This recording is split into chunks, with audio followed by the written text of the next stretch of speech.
अस्सलाम वालेकुम नाज़रीन, मैं हूं आसिम खान और आप देख रहे हैं BBN चैनल। आइए देखते हैं आज की top 10 news.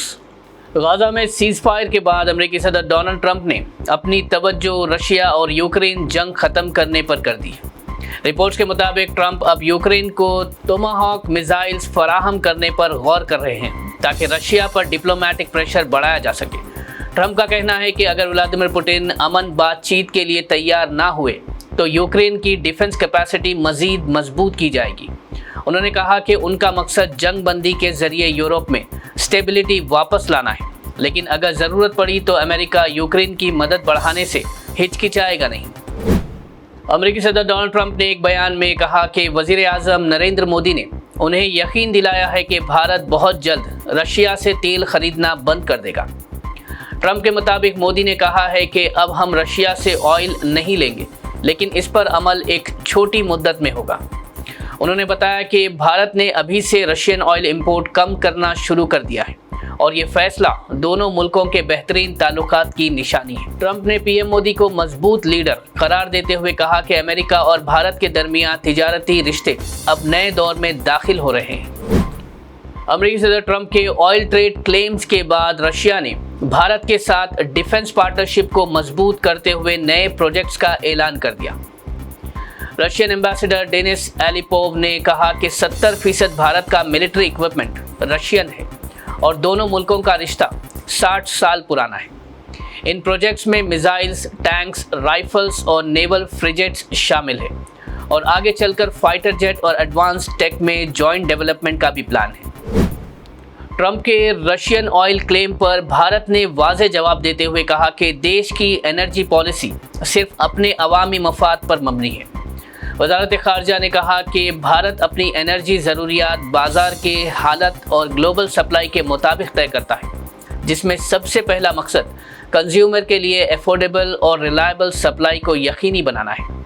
Ministry of external affairs के मुताबिक भारत और अमेरिका के दरमियान एनर्जी कोऑपरेशन पर गुफ्तगू जारी है, लेकिन भारत अपने नेशनल इंटरेस्ट के मुताबिक ही फैसला करेगा।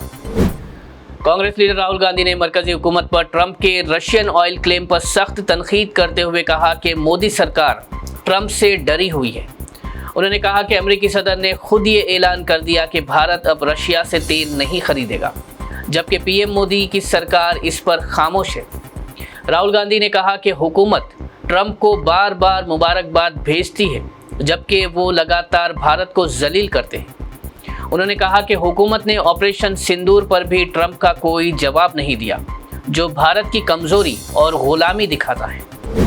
समाजवादी पार्टी की लोकसभा मेंबर इकरा हसन ने उत्तर प्रदेश के चौपोर गांव में मर्दाना पंचायत से 8 मिनट की तकरीर में शिव मंदिर की तोड़फोड़ की मजम्मत की और कम्युनल हम आहंगी का पैगाम दिया।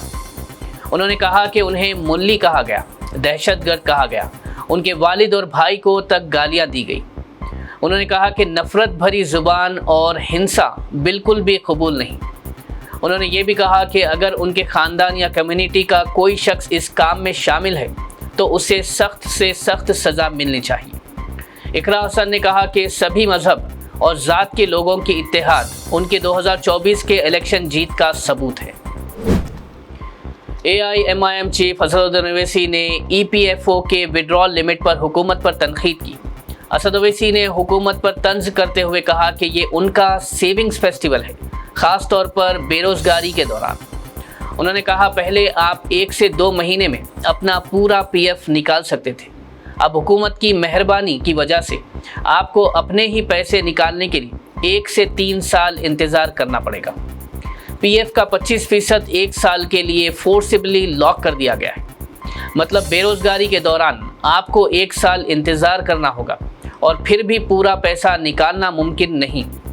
असद ओवैसी ने EPFO के इस फैसले को अनफेयर करार दिया और कहा कि लोग अपनी मेहनत की सेविंग्स पर हक रखते हैं और इस तरह के रिफॉर्म्स उनके लिए नुकसानदायक है। गोशा महल MLA T राजा सिंह ने BJP पर तनकीद करते हुए कहा कि पार्टी बैकवर्ड क्लास लीडर्स की इज्जत नहीं करती। उन्होंने जुबली हिल्स बाई इलेक्शन में BC कैंडिडेट की जगह रेड्डी को टिकट देने को इस बात का सबूत करार दिया। राजा सिंह ने union minister G Kishan Reddy को भी तनकीद का निशाना बनाया। कहा कि वो अपने फैसले ज़बरदस्ती थोपते हैं اور دوسرے لیڈرز کو نظر انداز کرتے ہیں۔ راجہ سنگھ نے یہ بھی کہا کہ وہ ہندوتوا ایجنڈا پر یقین رکھتے ہیں اور کاسٹ بیسڈ پالیٹکس نہیں کرتے، لیکن Telangana B J P leaders B Cs کے لیے صرف زبانی ہمدردی دکھاتے ہیں، عمل میں نہیں۔ تلنگانہ حکومت نے اس ہفتے اندرما ہاؤسنگ اسکیم کے تحت 252.87 کروڑ ریلیز کیے، جس سے سال کے پہلے 6 مہینوں کا جملہ خرچ 2233.21 کروڑ تک پہنچ گیا ہے۔